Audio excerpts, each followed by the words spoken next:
To introduce our first speaker, and our first speaker today is Cam Cote. Did I get that right, Cam? Now, Cam is, he's on the pro-life camp, and he's going to be speaking in regards to that side. Introducing Cam, he's originally from Victoria. He's graduated from the University of Victoria with a bachelor's degree in biology with a focus in molecular genetics and developmental biology.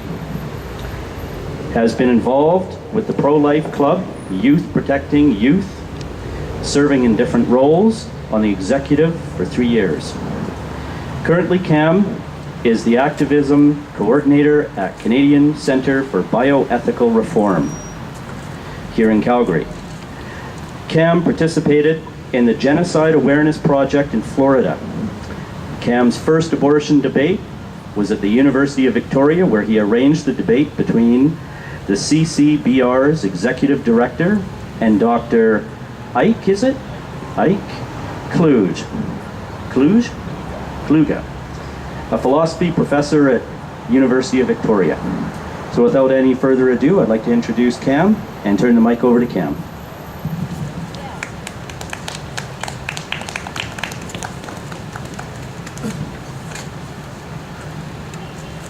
Before the year 2012, very few people in North America recognized the name Joseph Kony.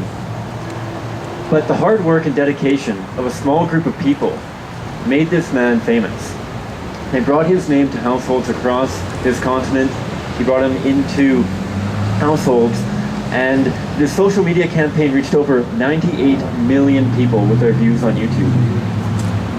Now, despite the shortcomings and failures of this campaign, they did succeed in one thing. They brought awareness to the invisible children of Africa. These invisible children that had been kidnapped from their homes by Joseph Kony. And we are better for this awareness. But many people in North America don't know about Canada's invisible children. We don't know this, not because they're on the other side of the world. We don't know this because they're being torn apart behind the closed doors of abortion facilities. Since 1988, over 3 million invisible human beings in Canada have been killed by abortion. And every year, 100,000 are added to that number. We're here to ask about the question of abortion. Whose human right? But before we can answer this question, we have to ask the question, how many people are involved? If the preborn are not human beings, and if they do not deserve human rights, then we are only talking about one human being, and there is no conflict of human rights. But if the preborn are human beings, and thus entitled to the right to life among other human rights, then we are at a conflict. Does one person have the right to end the life of another human being? As mentioned, my name is Cam Cote. I'm the activism coordinator for the Calgary office of the Canadian Centre for Bioethical Reform, and today I'll be making the case for why. First of all, my first point will be the humanity of the preborn. How the preborn are human beings. After that, I'll be going into the personhood of the preborn, and finally I'll wrap up with what abortion is and what it does to these human beings. And so to start with the humanity of the preborn. I mean, if we're going to analyze this position, we have to look at the facts surrounding what is happening prior to birth. Because we can all agree that after birth, we have a human being that has the right to life. And so a couple of years ago, the National Geographic magazine came out with a documentary that talked about and showed prenatal development. They did this using a modern technology called embryoscopy. And what that was is they videotaped within the mother's womb this developing preborn entity, if you will, from right now. This preborn child, they filmed this person developing, and they came up with incredible information that you could visualize. They saw that by 42 days, these preborn humans had active brain waves. They saw that by 5 weeks they had noticeable liver, kidneys, brains, eyes, limbs, limb buds, fingers, and toes. And by 21 days, there was an active heartbeat, separate from the mother's heartbeat. This heartbeat was beating over 100 times, 120 times per minute, very, very different from the mother's. But not only did they notice these structures, they also noticed behaviors being exhibited by the preborn. They noticed that by 7 weeks, they saw the preborn hiccuping, similar to how we hiccup. They saw them grasping objects. They saw them grasping that embryoscopy video recording device. And they saw by 9 weeks as well, the preborn sucking their thumb. These are behaviors and attributes characteristic of human beings, but it doesn't tell us what that developing entity is. They only say their characteristics. And so I can go on all day of these different attributes and different characteristics, but what do these dates refer to? 9 weeks after what? 21 days after what? 7 weeks after what? We're presumably counting from the beginning of that life, that entity. And so we count back, and at the very beginning of that, we see that fertilization is the first point that they're counting from. So why do they count from fertilization? What is it about this momentary phenomenon that makes them want to count from that and not from some other point during development? And I want to read a quote from an embryology textbook. This embryology textbook is used by the medical school at the University of British Columbia. I'm not sure which one they use here in Alberta, but it's by Dr. Keith Moore and Dr. Prasad. And it was published in 2008, and the first line in the first chapter, on the first page of the textbook, opens with, "Human development begins at fertilization, when a male gamete, or sperm, unites with a female gamete, or oocyte, to form a single cell, a zygote. This specialized, totipotent cell marks the beginning of each of us as a unique individual." And so, Moore and Prasad established this, and this is a concept that is universally accepted in the medical and scientific world, that life begins at fertilization. And so you might ask, well, what is that life that began? And to answer that question, we need only look at the parents of that entity. We can acknowledge that the mother is a human being, and that the father is a human being. These humans are contributing their genetic code, and they are creating a unique human being with a unique genetic code. Sorry, admittance of pass. Oh, I know. Yes, please. And so, from that quote, you can say that human development begins, yes, at fertilization, but that doesn't mean that we have a human being. You might argue that you don't have a truck at the beginning of a production line. Yes, you have something that's going towards being a vehicle, but it is not a vehicle at the very beginning. You might argue that a truck comes into existence when you add the wheels onto it, or the headlights, or some other aspect, and that's because the vehicle, the truck, is being constructed by external forces and not by internal forces. The reason why it is growing, the reason why it is becoming larger and more fully towards being a finalized truck is because someone is putting it together. Whether it's a person, whether it's a machine, it is being acted on by an outside force. But can we say this of a developing human being? Are they being acted on by an outside force, or are they being acted on by an internal force? Are they directing their own development? This is something that is embraced within the scientific community, that the preborn direct their own development. Though yes, the mother, I will not deny, and no pro-lifer will deny, that the mother provides all of the nutrients for that developing human being. All of them. But nutrients are something that all human beings need. You and I need nutrients. So regardless of where they come from, we still need them. And so the fact that we are dependent on our mothers for these nutrients doesn't mean that they are somehow building us from the outside. The preborn child is using these nutrients to develop, grow, and if they are growing, they must be alive, because something does not grow on its own without being alive. Another aspect of this internal development is that the further along it goes, it is directing hormonally many of its own internal changes. All these things that we see, the limb buds appearing, the eyes, the ears, other attributes of of this human being are developing because that individual is directing its own development, not from the outside. You can compare the development of a human being to the development of a Polaroid camera, or a Polaroid picture rather. I don't know how many of you are familiar with the old school Polaroid pictures, but you can think that at the moment that you push down that capture button, something happens there. And when you get that little white rectangular card out, and you see those brown smudges, there is not a finalized picture there. But given sufficient time to develop, there will be a finalized picture there. If I was to take a picture of some incredible event that I was very happy about, if I was hiking in Banff, I'm a huge hiker, just for the record, I love hiking.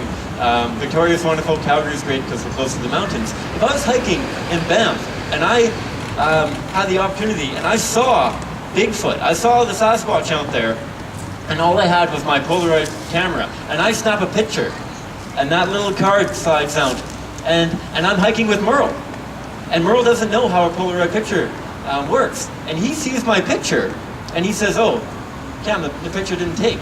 There's just a bunch of brown smudges on here," and he rips up my picture and throws it over the cliff. Would I be disappointed that Merl had ripped up my picture? I would be, because I did have a picture at the moment of me snapping that shot. The picture was there, it just needed time to develop. And it's similar with human development, that at the moment of fertilization, our genetic code is established, and this is what directs our development as human beings. And though we are not complete at the moment of fertilization, nobody will try to argue that they are a complete and fully developed human being. They are a whole and unique and living human being. And we can see that development continues not only up into birth, but also after birth. All of us here are much larger than we were when we were born.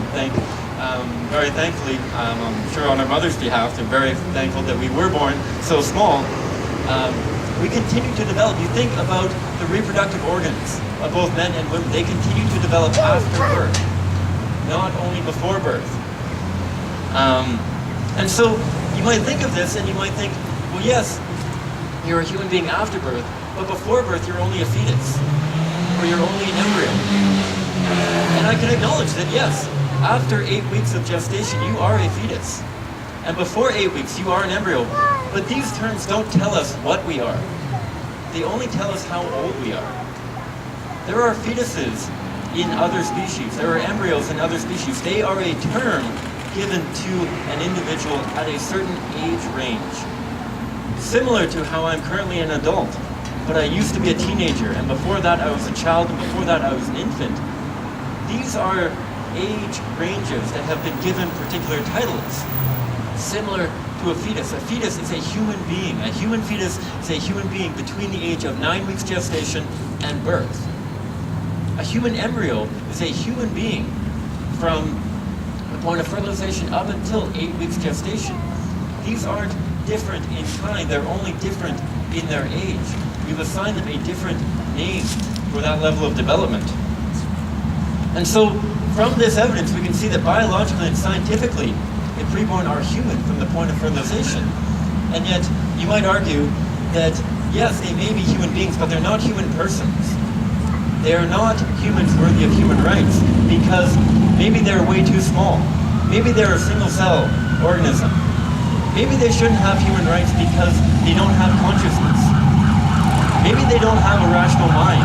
Or maybe they shouldn't be considered human persons and not be given human rights because they're within their mother's womb. You might even say that they should not be considered... Part of the show.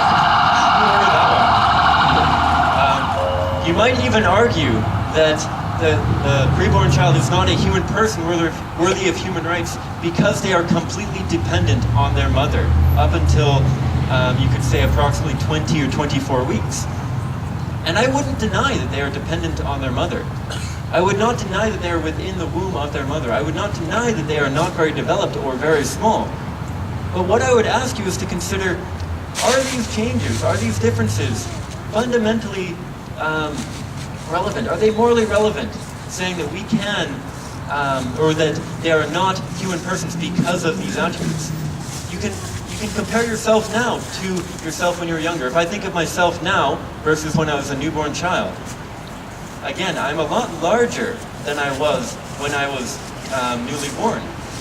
But I am not more of a person. I am not more deserving of human rights because I am larger. And likewise, I am not more deserving of human rights now as a very large multicellular organism, multicellular human being, than I was when I was a single-celled human being or only a few cells. It is a matter of degree and not a matter of nature. Yeah, totally.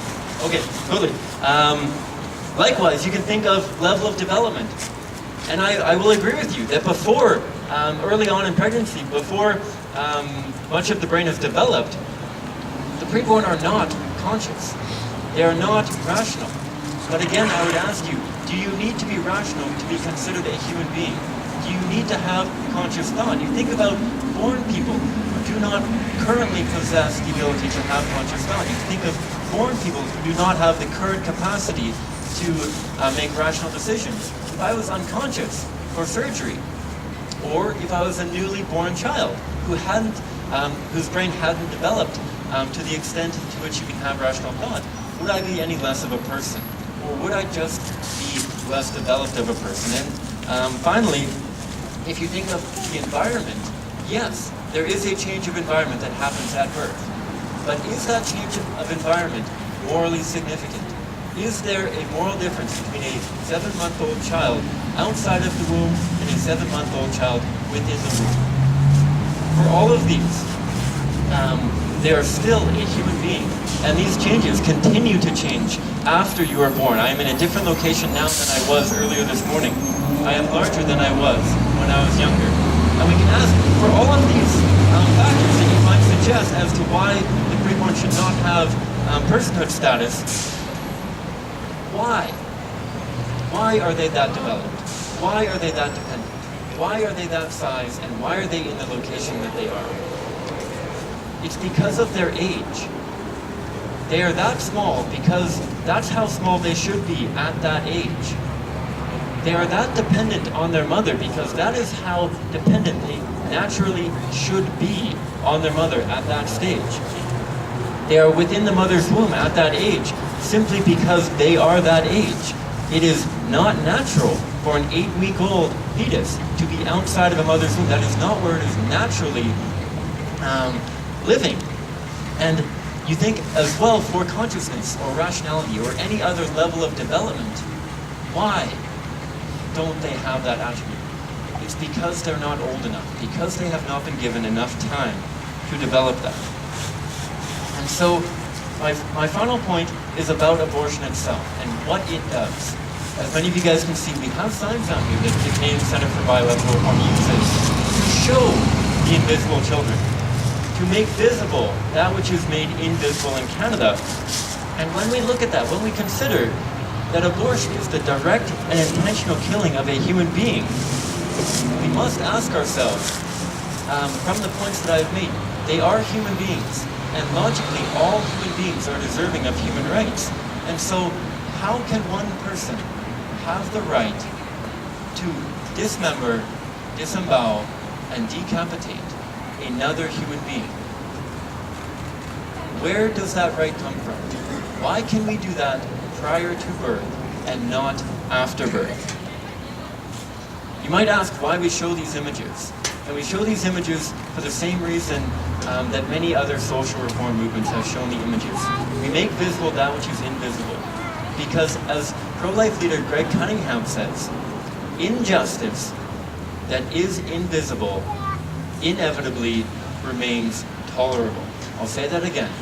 Injustice that is invisible inevitably remains tolerable. But the converse of that is true as well. Injustice that becomes visible inevitably becomes intolerable. That is why we expose the reality of what abortion is. Because looking at these pictures, we recognize that this is a human being. And if we're honest with ourselves, and if we think of every other time in our history that the concept of humanity has been divorced from the concept of personhood, we see that there are people who lose out, there are people who are abused, and there are people who die.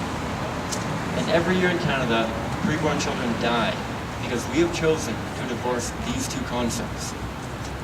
Thank you very much, and yes. Thank you very much for that, Ken.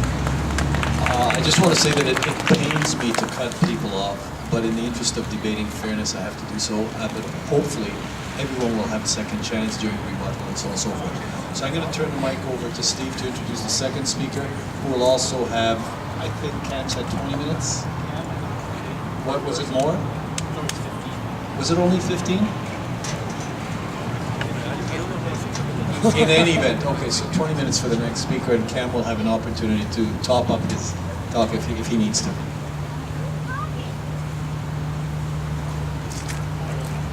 Thank you. The next speaker today is on behalf of pro-choice. H.J. Hornbeck has been a pro-choice activist for several years, has organized several pro-choice counter-protests, and has published several articles on abortion. He's also the former president of the University of Calgary Free Thinkers Student Club. And HJ has contributed many articles to the Free Thinkers Club at University of Calgary, one of which titled Pro-Life or Anti-Choice. Here he states both sides respect life. We protect it with equal passion. I'd like to introduce H.J. Hornbeck.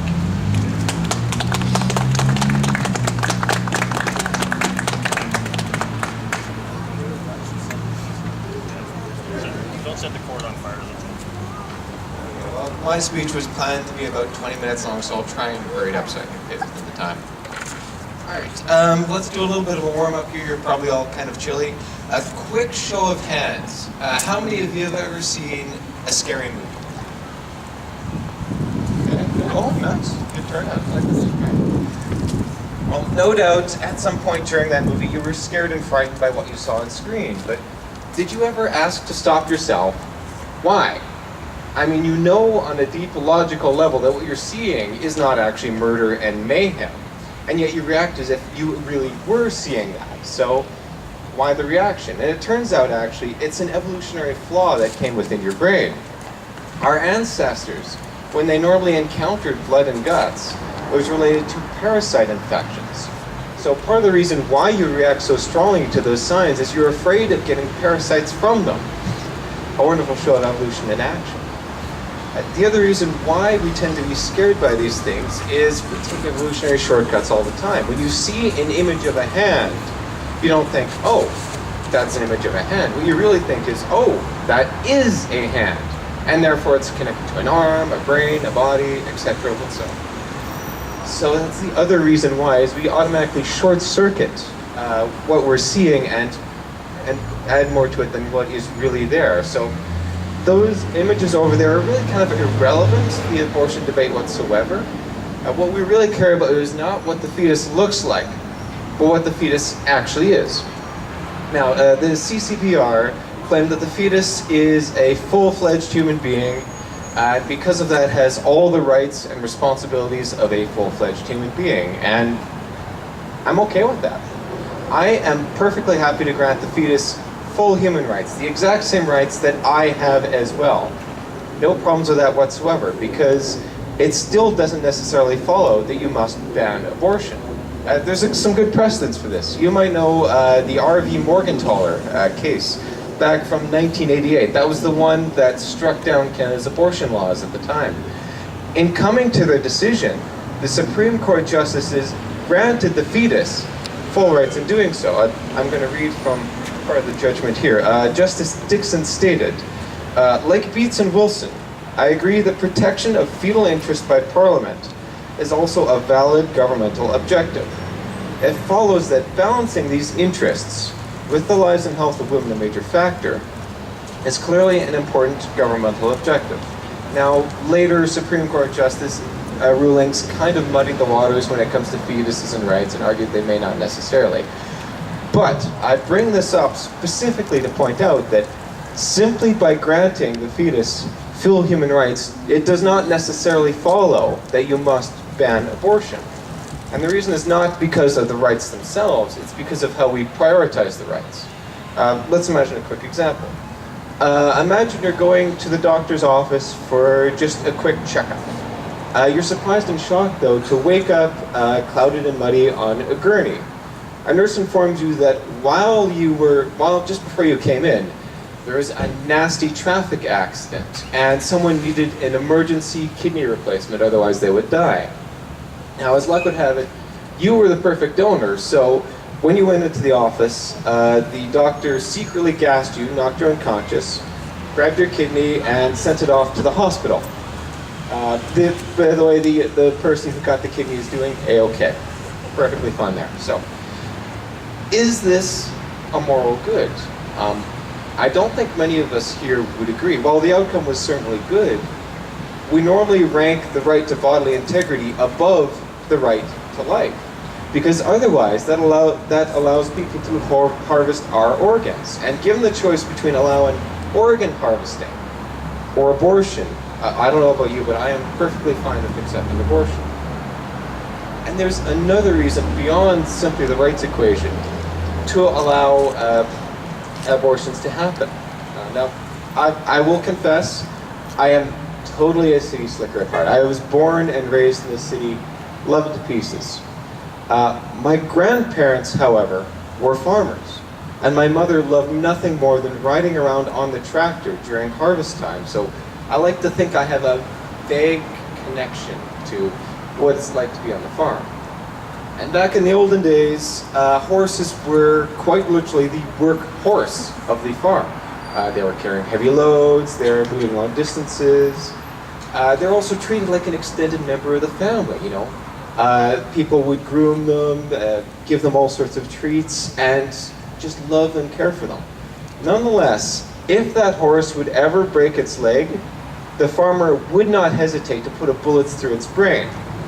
Now that might seem pretty cruel, but consider the alternative. Horses spend most of their life standing upright, and because of their complex physiology in their legs, that leg will never heal properly. And so that horse will face a lifetime of misery, pain, and discomfort. And rather than face that, the farmer does the compassionate thing and kills it on the spot. A good example of this, actually, bringing it back to the abortion debate, is anencephaly. Basically what happens is the neural tube doesn't fold properly during development, and it results in the top half of the skull missing from just above the eyebrows, in addition to the vast majority of the brain disappearing as well. While this does happen very early on within the pregnancy, it's actually quite difficult to detect. There's some of the really good tests that we have for it, you might know this actually, come online around week 14 to 18 approximately, pretty close to where viability is. And quite frequently these aren't detected until after week 24, and that's after any doctor in Canada will give you an elective abortion. Speaking of doctors, imagine being the doctor in that situation. You know that out of 8 anencephalic infants, 4 of them are going to be miscarriages, never be born at all. Of the remaining 4, 3 of them will be stillborn. The mother will be carrying a corpse to term. That last one, though, that one suffers a fate that I would not wish on my worst enemy. It will be born, all right. It will live for a few days, perhaps a week in its mother's arms, and then it will die. That is the typical case of what happens to an anencephalic kid once it is born. There is only 4 cases of anencephalic children lasting longer than 2 years, and that is a horribly cruel fate. Imagine not being able to see the sunrise, not being able to experience ice cream, never hearing your mother's voice, never being able to interact with her at all.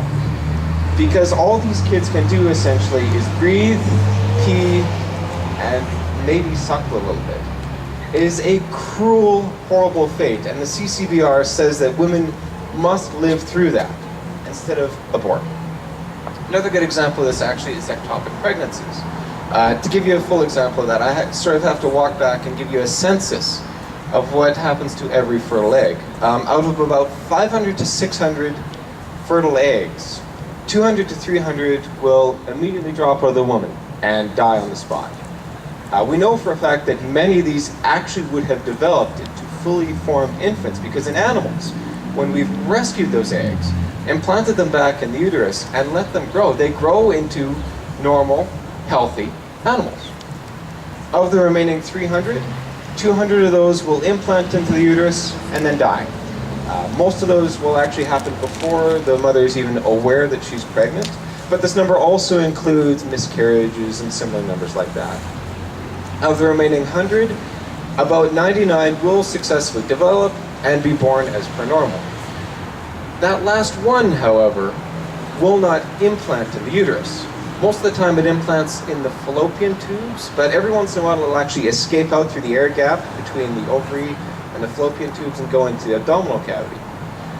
And that is a big problem, because that tissue was never designed to provide the nutrients that fetus needs to grow and develop. So it starts off at this very critical time malnourished.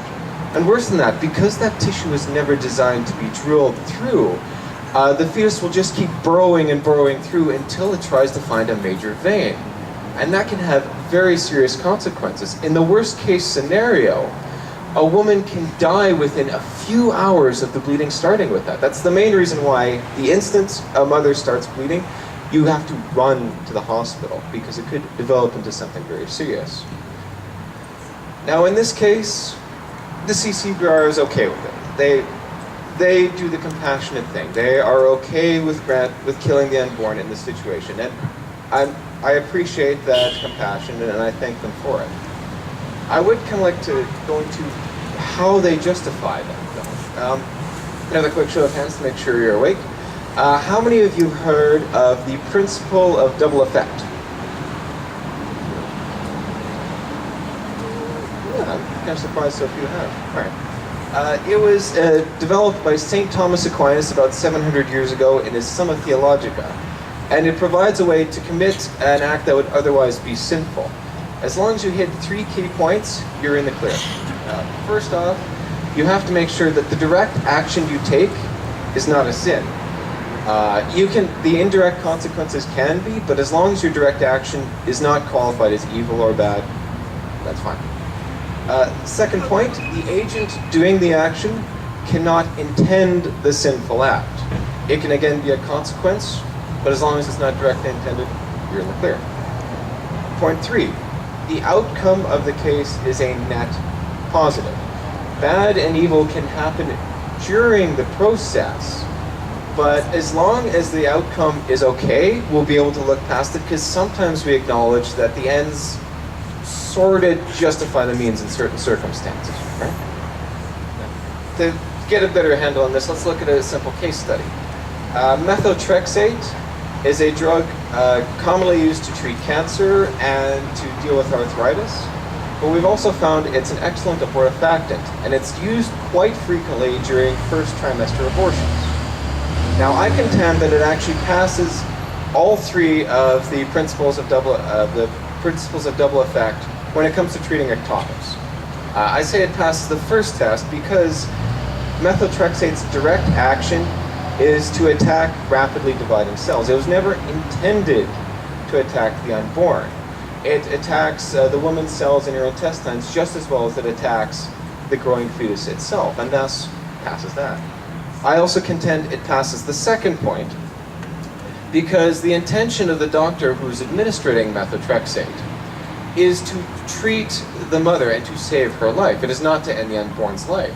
That doctor would not hesitate to save the unborn if there is a chance of it doing so. It's simply because most of the time that is not an option in these pregnancies. I don't think I have to say anything about point 3. I think we can all agree it's better to save one life than to kill 2. Right? Now, that is my reckoning. The CCBR disagrees with me on this point, and it's worth covering their stance as well too. If anyone has a smartphone, you can flip it open right now and Google why methotrexate is an immoral response to ectopic pregnancy. It's worth a read, and I do think it's important to see why why they do defend their actions here. I'll give you a quick summary myself, though. Not only do they disagree with me, they disagree with me on all three key points. They disagree with the first point of the principle of double effect, because methotrexate is injected into the whole woman as opposed to a part of the woman, and therefore it directly attacks the fetus. In fact, it's even worse than that. Because it attacks every dividing cell, it directly targets the trophoblast, which is a key part of the developing fetus. They also contend that it fails the second test because in this case it's the woman directly attacking the fetus herself. This is not the doctor and not the drug that's attacking.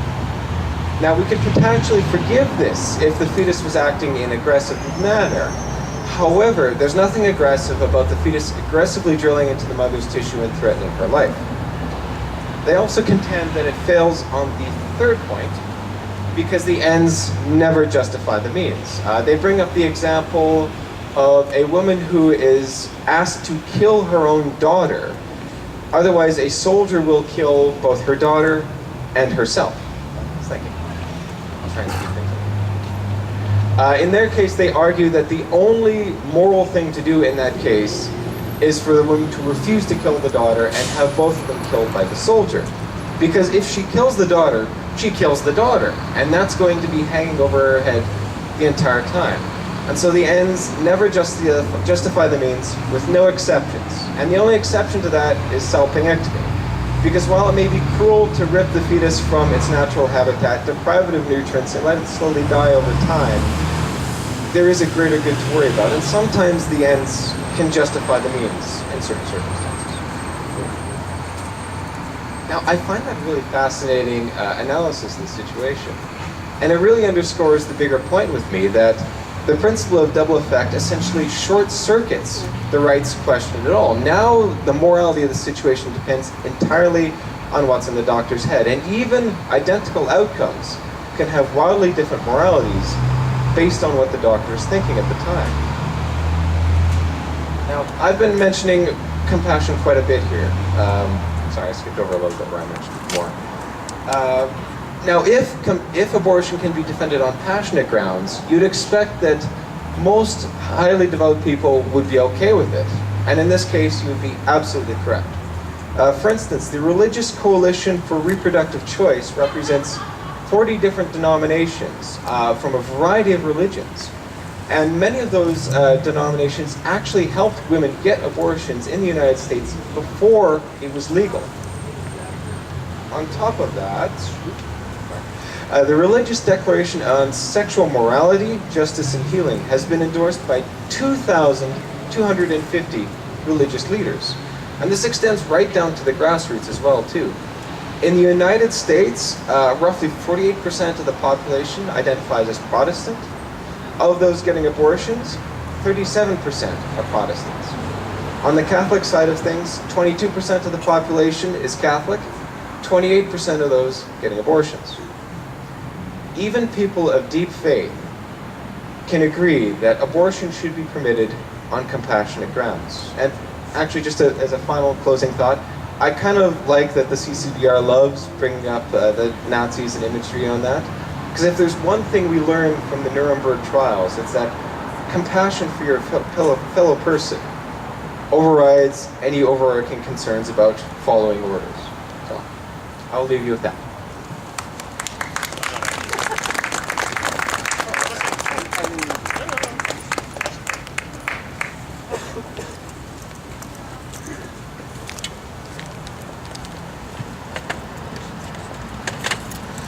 Thank you, HJ. Next. The next person to speak is Merl Teski. He is in the pro-life camp, and Merl is a former clinic escort for abortion provider Henry Morgentaler, and even used his own home to house women awaiting an abortion at the clinic. Merl was a long-standing member of OCAC, Ontario Coalition for Abortion Clinics, working with such pro-choice activists like Carolyn Egan. Did I get that right? The OCAC was instrumental in convincing the federal government during the Mulroney years to abolish its attempt to restrict access to abortion in Canada. He has since turned a new chapter and joined the pro-life, anti-abortion cause. He was a former member of the Canadian Communist Party and studied in the USSR Soviet Union for 3 months in 2009. During that same time, he worked closely with Olivia Chow and Jack Layton on metro issues in Toronto. Merl is a strong advocate for Christian Zionism and attends a local church in Calgary. I'd like to introduce Merl Teski. Thanks. Just a little side note on the beginning issue. If you doubt any of the credentials, I invite you to take a look over there at the photo montage. You'll see me in a much younger stage of my life where I had hair.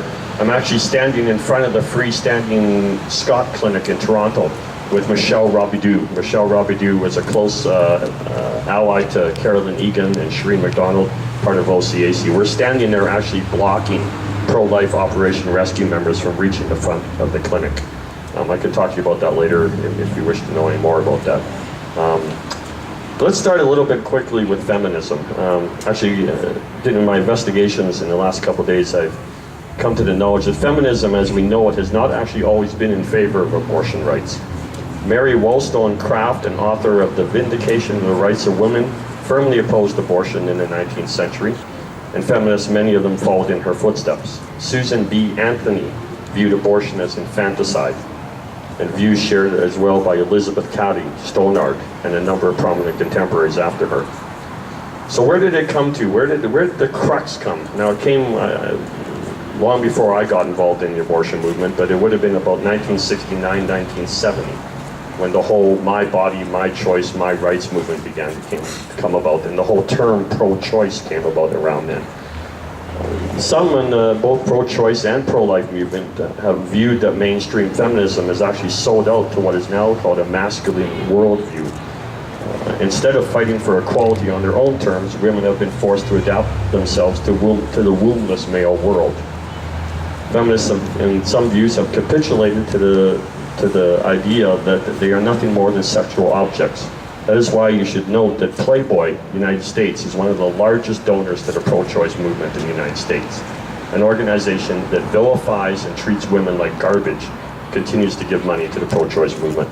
I find that interesting. That little hat, actually, you'll see in the back there on the top of there, it says continued choice. It's signed by Jesse Jackson. Jesse Jackson has had his own moral problems here in the most recent past. So I think we can bring about examples on both sides, and I'll get to that a little later. So where did abortion on demand come from in Canada? Because that is what we have right now in this country. It is abortion on demand. And my friend can talk as many times as he likes to say that doctors won't do it, but they do it. They do it quite often. There is a clinic in Toronto called the Cabbagetown Clinic. Its predominant procedures are late abortions. And there are lineups. It is always booked, all the time. It's just a state of reality. You can talk about how doctors won't do it, but what I will finish with this is that there is nothing in the Criminal Code of Canada, and I will hand anyone here in this room or this area a brown note, if you can show me, stopping for a procedure to be done. That's what abortion on demand is in this country. I sat with Carolyn Egan, I sat with Judy Rebick in those hearings with Henry at the same time. They got rid of the old law that required some form of I can't remember what's the word I'm looking for. They had to get some type of permission from another doctor before they could carry out an abortion. That law is gone. The only thing we have now in Canada is the criminal code that states a person is not a person until it exits the womb. That is the language in the criminal code. So I suggest you do a little Google on it tonight and find out what that is. But where did this pro-choice term come from? And I used to often ask, actually, as we used to sit in our OCAC meetings, so what does pro-choice mean? Well, it means a woman has the right to choose. But choose what, though? She means she ultimately must have the right to choose an abortion. So therefore, and I will give it to my friends that they often say they don't like to call us pro-life. They like to call us anti-abortion because it's more clear. You're right. I don't take any guise or any side view of saying I am anti-abortion. in almost 99% of the cases. But what my friends won't admit to and at any time is to say that they are pro-abortion, because that doesn't sound very good. But let's look at it quickly in the term choice. If you're going to take choice as a moral approach to an issue, are you pro-choice when it comes to child pornography? Do you sit there and say, I would never look at it, I would never download it, I would never film a 3-year-old being molested, but you know what? If you want to, who am I to say you shouldn't?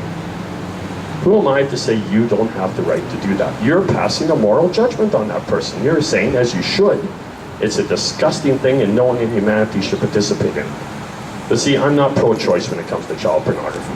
I will turn in anyone I see that tries to procure it, produce it, or look at it, because it is a moral wrong. But yet on this one, this touchy subject, you see, this touchy subject is a lot different than any other subject, ladies and gentlemen. We don't sit around in circles and talk about root canals. We don't say, you know, is that dentist morally right or not? Whatever position you take on this issue, you know it's a moral debate. We don't debate root canals. If my friend Gabber needs to get his appendix out, there isn't going to be people on the street protesting, don't take the appendix out, leave it in. Right? It's not going to happen. We've accepted that dentistry is just, it's there. So let's further on a little bit more about what pro-choice is. You referred to the Supreme Court Justice decision, Section 7. You brought up some of the areas of what they decided, that Parliament has a right to introduce some rights to the fetus. What I find interesting, though, is you're one of the only people in the so-called movement that agrees that the debate isn't over yet. Joyce Arthur doesn't agree with that. In fact, every pro-choice contemporary you talk to in this country, when you ask them, the debate is over, they say. It's done. There's no more discussion. Yet that kind of conflicts with what you just said. You just said that Parliament has an interest in giving rights to the fetus. And he's right, they do. The problem is the pro-choice advocates like Sheree MacDonald and Carolyn Egan and others who go into the Parliament, like I was there, and yell, no new abortion law, we're never going back, won't allow Parliament to look at it. And I'm shameful enough to say that my Prime Minister, of which I'm a Conservative, won't allow it either. Is he too afraid of votes? But ladies and gentlemen, the debate is not over. What didn't end in 1988, and it didn't end now. All that happened was a man named Henry Morgenthau was given hundreds of millions of dollars by the government to build a new clinic after they blew up his old one.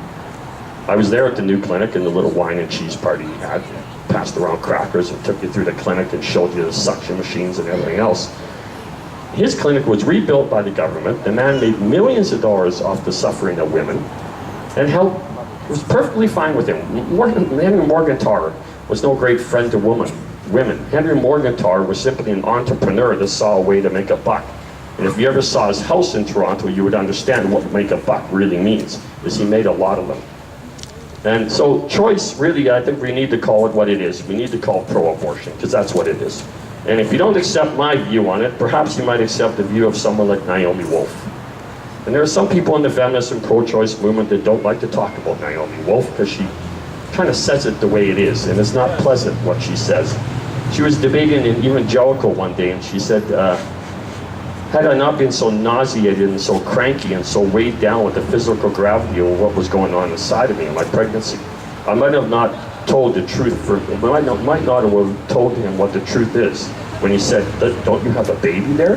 She snapped, of course it's a baby. I repeat, she said, of course it's a baby. She didn't say, of course it's a fetus. She didn't say, of course it's an embryo. She called it exactly what it was in her stomach, and Naomi Wolf is respected by feminists all across North America, at least up until the time she said that anyways. Another person, Judith Arcana, who recently said in a seminar, I performed abortions, I've had an abortion, I'm in favor of women having abortions when we choose to do so. But we should never discard the fact that being pregnant means there is a baby growing inside of a woman, a baby whose life is ended. We ought not to pretend that this is not happening.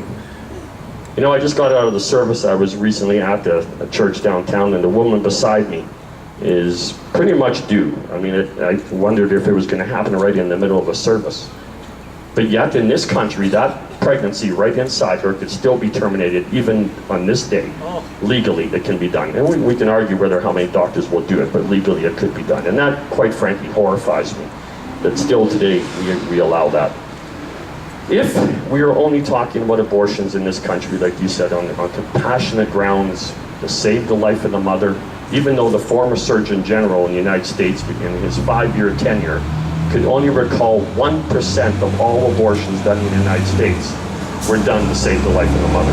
But if we could find common ground on just saving the life of the mother, and the other one, what do you call it, coptic pregnancy, where it's ectopic pregnancy, if we could just even agree on those two, would you agree, though, that I have to continue to spend money out of my tax dollars to fund elective abortions? Because those are the majority of abortions, my friends, in this country, that I have to, and everyone else around this room has to pay for. They're not to save the life of the mother. They're not to save the life of anyone. They're simply to get rid of the life in the womb. That is over 90% of the abortions that happen in North America, Canada, and the United States. So every time the pro-choice side brings the so-called compassionate view into the debate, it isn't compassionate. They like to talk about saving the life of the mother or the other type of pregnancy gone wrong, but they don't like to talk about the other 99 that happen, the ones that we all have to pay for. You can barely get a knee operation in this province, ladies and gentlemen. If your knee is sore, you have to go to a private clinic. But if you want an $800 private abortion, you can go down to the Foothills Hospital and have it faster than you should be able to imagine. So really it comes down to, in my days in the pro-choice movement, it never was really what it really is. And how can I say that? I looked at it as a political slogan. And believe me, there were lots of them. My body, my choice, not the church, not the state. Women must control their fate. Choice, choice, choice, body, body, body. And all that time, and we had the pictures there then, and they continually tell me, don't look at the pictures, Merl, they're lies. It's a lie. That's not what's going on, it's a lie. And I believed it for quite some time. I was 2 blocks away from Henry Morgenthau's clinic. One day during Operation Rescue, they blocked the entrance to the clinic, and I said, well, look, if you're having a hard time, bring all the women down to my place. They can wait in my living room until the police carry them away, the protesters away. I had about a dozen women waiting in my living room. Some of them were crying. Some of them didn't want to do it. And the guilt that I have to live with every day is that I made it into a reality that that woman's mother would not have a grandchild. That that woman wouldn't have a son or daughter. Because me and Cherie and Carolyn told them, you know what? Stick with it. Don't just walk forward, don't look sideways, just walk to the door. You'll be okay. But you know what? We were never there for them when they walked out the back door. And I saw some of those women walking out the back door. And you know what Henry Morgenthau was most excited about when he got his new clinic? What he told me personally? He said the women going into the clinic would always have to see the women coming out.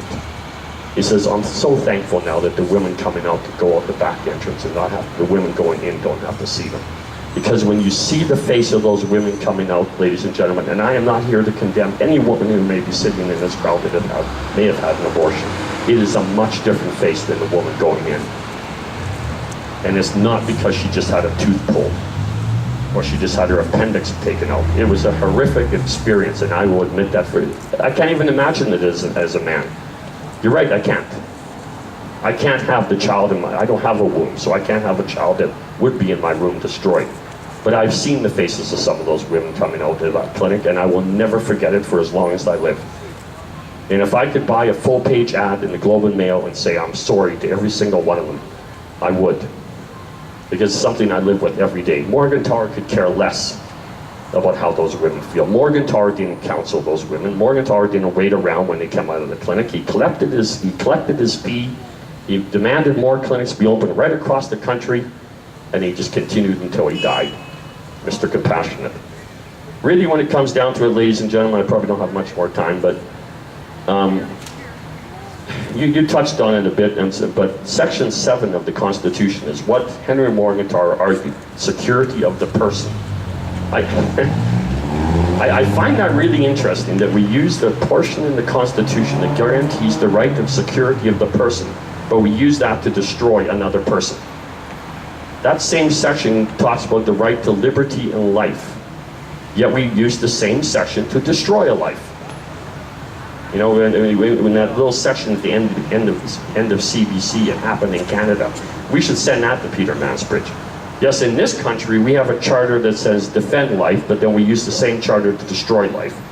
And the same judgments made by those Supreme Court justices, one of them commented on assisted suicide and whether the Charter section 7 would support it. And he says, of course not. Assisted suicide harms a person, so we could never do it. But yet Section 7 can destroy a person at the same time. So it's a rather interesting dichotomy we live in.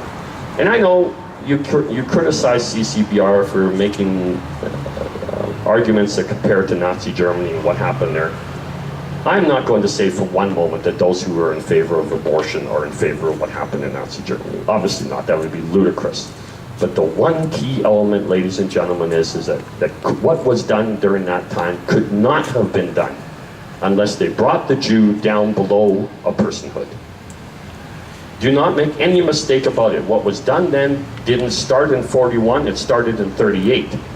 And it was months and months and months of propaganda dehumanizing these people. They're not persons, they don't deserve the same right as persons, like natives did in Canada, or even women for that matter.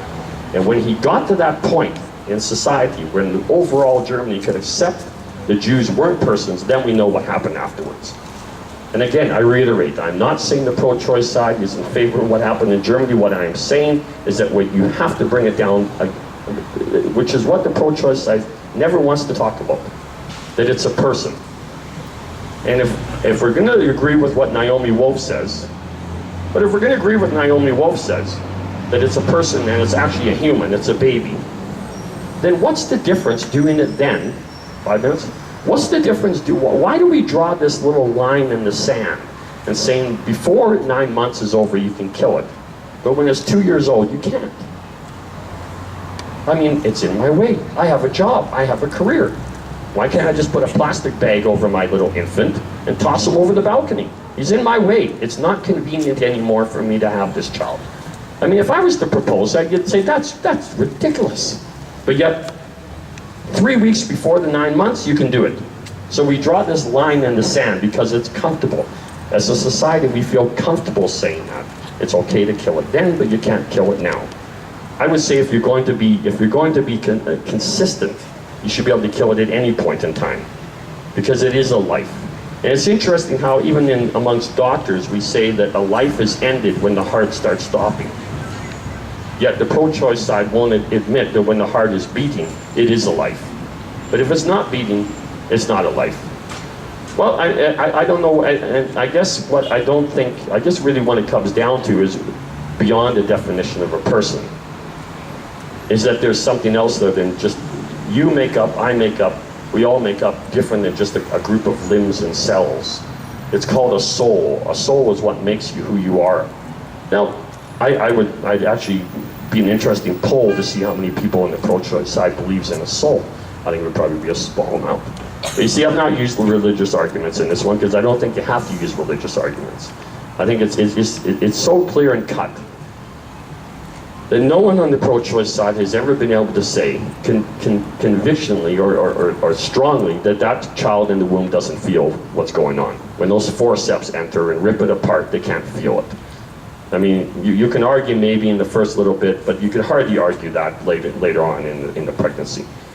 The abortions that are done in the United States, the Clinton era made them legal again. They call them partial birth abortions. They're legal in the United States. They're done quite often. I'm not going to go into it because we have children here in the crowd, and I'm going to be a little empathetic enough. But the other side doesn't like to call it that. They term it somewhere else. Well, it is. Look on Google and Google it and just say what that procedure actually is. It's horrific, but yet it's done daily in the United States. So ultimately, we have to come down to the realization that really abortion is done sometimes for a necessary cause, but most of the times it's done because it's convenient. And is that a moral right? In all my years in surrounding the pro-choice movement, I can no longer morally support it. Even though, at least maybe in the words of people like Naomi Wolf, she actually might wake up the other side to stop talking about it just simply as being a fetus. When we talked about the royal marriage in England, the royal couple, they're going to have a baby. That's what the news announced. They're going to have a baby. They're not going to have a fetus. They're not going to have an embryo. They're going to have a baby. So when the other side can begin talking about what it really is, maybe we can get down to the reality of why we shouldn't do it anymore. Thank you.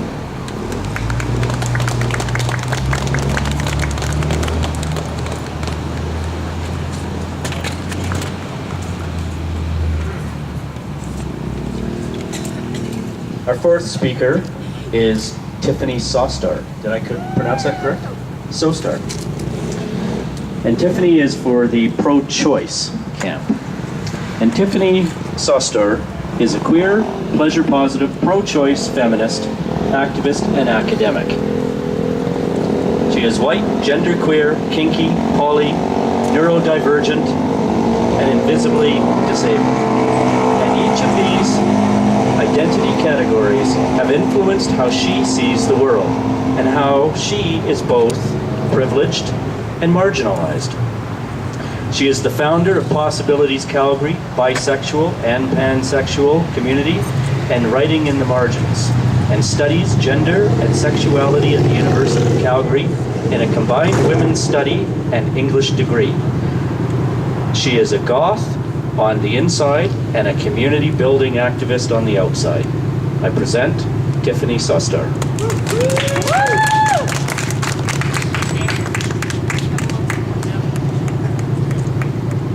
Okay, I am pro-choice.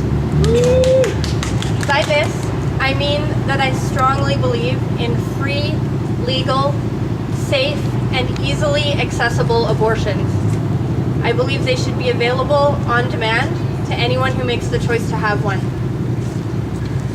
Not only cisgender women whose gender expression is in alignment with the sex they were assigned at birth, but also anyone with a uterus, including trans men, non-binary individuals such as myself, and some intersex people are impacted by reproductive politics. We have an obligation to trust individuals to make the best decisions for their own bodies. And we have an obligation to treat individuals with uteruses with at least as much respect as we would treat a corpse, meaning that we cannot demand that having a uterus obligates a person to donate their body to sustain another's life. We do not make these demands even of our own dead. How cruel, hypocritical, and unjust would we be to demand this of our living? I am also a pleasure-positive feminist activist. Consent is at the foundation of my politics. I believe that consent must be given for anything that happens to our bodies. And I believe that consent can be withdrawn at any time. Consenting to kiss is not the same as consenting to have sex. Consenting to sex is not the same as consenting to be pregnant.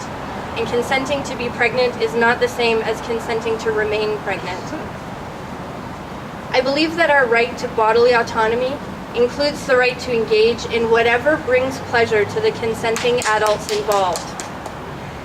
I believe that sex, the right to engage in it, and the right to choose not to engage in it, is a fundamental right. In order to create a consent-focused culture, we need to reduce the stigma attached to sex and sexuality. We need to reduce the shame surrounding frank conversations about sexuality and the violence and harm that results from that shame. There are points on which I will never be able to find common ground with anti-choice rhetoric. I believe that personhood begins at birth, and I recognize that the two sides of this debate will likely never see eye to eye on that question. I also believe that individuals should not be shamed for seeking an abortion, no matter what their reasons for wanting an abortion are. Abortion as birth control is often held up as the inevitable result of free access to abortion, and some people would use it that way. I have no problem with that. People have elective surgeries all the time, and what they do with their bodies is up to them. Consent and bodily autonomy. However, because I think that there are many more points on which common ground can be found, I want to focus on those potential bridges between seemingly insurmountable differences. First, people on both sides of the abortion debate claim to want fewer unwanted pregnancies. For me, this is because as much as I believe an individual has the right to choose not to carry a child to term, I also believe that for many people it would be preferable to just not have to deal with it in the first place. There are ways for us to work together to make that happen. Comprehensive sexual education that is both queer and trans inclusive, free and easy access to a variety of effective contraception options, a concerted effort to stop rape and intimate partner violence. These are These are issues that we can work on together to reduce the number of unwanted pregnancies and the need for abortions in those instances. A study published in the Journal of Obstetrics and Gynecology in October 2012 found that free, reliable birth control could prevent between 41 and 71% of abortions in the United States. The scientists found that access plus education was even more effective in reducing abortion rates than they had anticipated. Current access to birth control, including more effective options such as IUDs and hormonal birth control, is often inaccessible to individuals who do not have medical coverage or financial privilege. Even less effective barrier methods are not always accessible, especially not for individuals who don't know about organizations like the Calgary Sexual Health Centre or some of the Alberta Health Services initiatives. Further, our sexual education is woefully lacking. Not only do we not teach about consent and creating a culture of consent, many educational programs are cis-sexist and heteronormative, presenting a single definition of sex and gender that leaves many individuals unaware of their potential for pleasure and for risk. We need to recognize that trans folks, binary and non-binary, have sex. We need to recognize that queer folks have sex, sometimes with people of multiple genders. We need to recognize that asexuality is real, and that our discussions of pleasure-positive politics must include asexual individuals, both those who do not have sex and those on the asexual spectrum who engage in consensual sex with their partners. All of these things are real, all of them happen, all of them have the potential to result in unwanted pregnancies. A lack of awareness and education for these groups is incredibly harmful. This is the most important way that our two sides can work together to reach a common goal of fewer unwanted pregnancies. By increasing education, increasing access to effective contraception, and reducing rape, we can put our efforts into work that will be effective for meeting both of our goals. Second, people on both sides of the abortion debate claim to care for children. Though we disagree about when a fetus becomes a person, people on both sides claim to care for children. When abortions become inaccessible, children suffer. Evidence of this is painfully obvious. In Romania, both abortion and contraception were banned in 1967. By the 70s and 80s, the number of children in state-run care facilities was over 100,000. In one such institution, the mortality rate of the children was over 50%. People who seek abortions do not want or cannot keep or care for children that they're pregnant with. Many of them already have children that they do just fine with. There are 1,000 reasons a person might want or need an abortion, and the only one who can judge that reason is the individual themselves. However, regardless of the reason for wanting an abortion, the result of being forced to give birth is not good for either the parent or the child. We can work together by working to reduce poverty, to increase access to education, healthcare, and social services, and making sure that the children who are currently in the world are given a real life. Third, people on both sides of the abortion debate claim to care for the individuals who might seek abortions. My colleagues on the other side of the debate often talk about the harm caused to an individual who has an abortion, primarily the emotional harm. I want to talk about the harm that results from illegal abortions. First, a simple fact: abortions will happen. Abortions have been happening since prehistory, and they continue to happen even in countries where there are severe legal repercussions. So the question is not will abortions happen, the question is how will abortions happen. Legal abortions are among the safest medical procedures available. Complications from having a first trimester abortion are significantly less frequent and less serious than those associated with giving birth. On the other hand, illegal abortions are extremely unsafe. In countries where abortions are illegal, abortion is a leading cause of maternal death.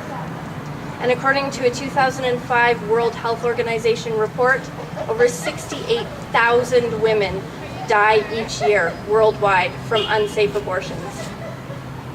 In El Salvador, for example, abortion is illegal and the laws are strictly enforced. A report by the Center for Reproductive Rights found that clothes hangers, iron bars, high doses of contraceptives, fertilizers, gastritis remedies, soapy water, and caustic agents such as car battery acid were used in clandestine abortions. There are individuals serving up to 30 years in jail for having an abortion, and these are the tools that they're using. So when I say that abortions will happen, I mean that abortions will happen. And this is an issue that disproportionately impacts poor individuals.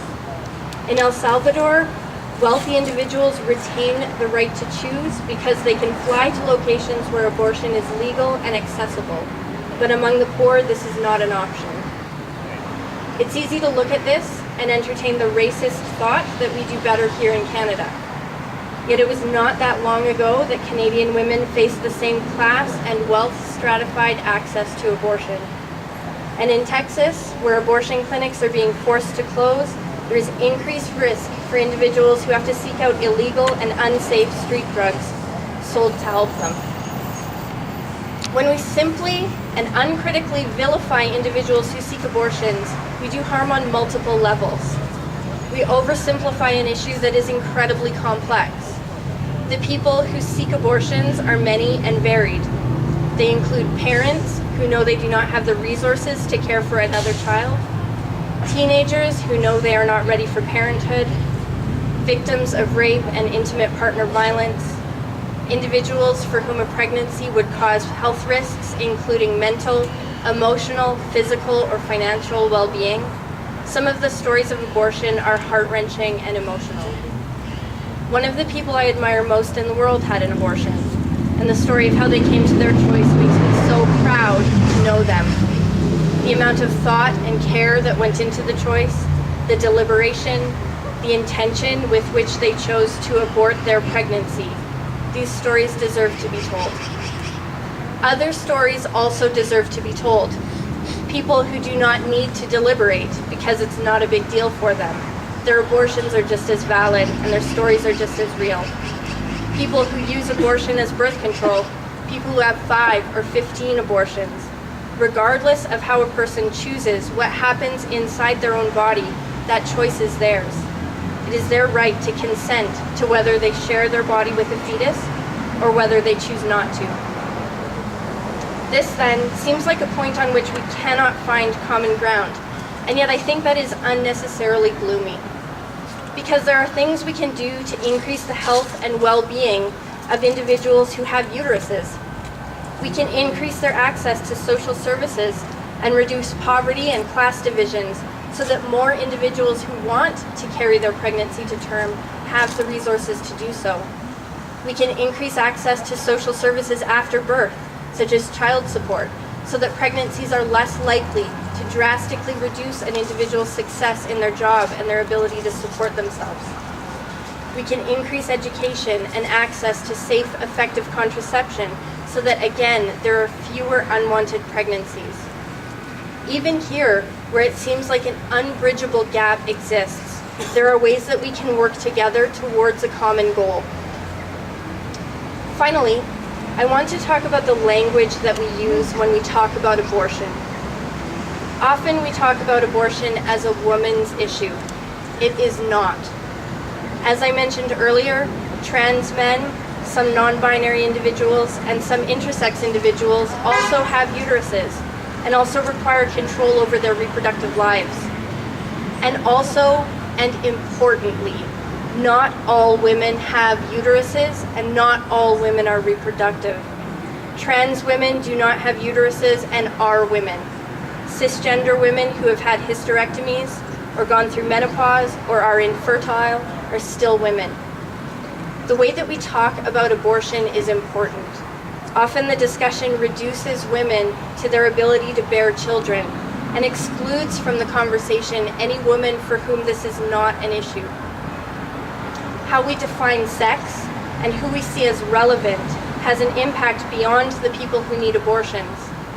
Our discussions of abortion impact our perception of the full humanity and bodily autonomy and integrity of people who have uteruses. These discussions impact how we talk about sex and whether we view it as a human right or something shameful to be punished for. This debate impacts our thinking about rape and rape culture and consent, especially consent.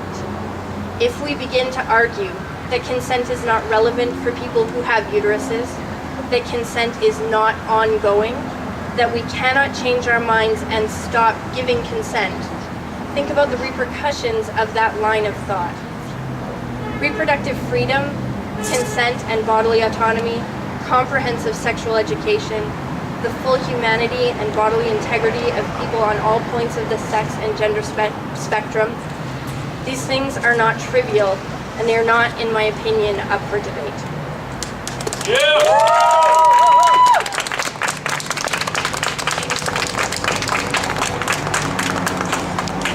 Before we turn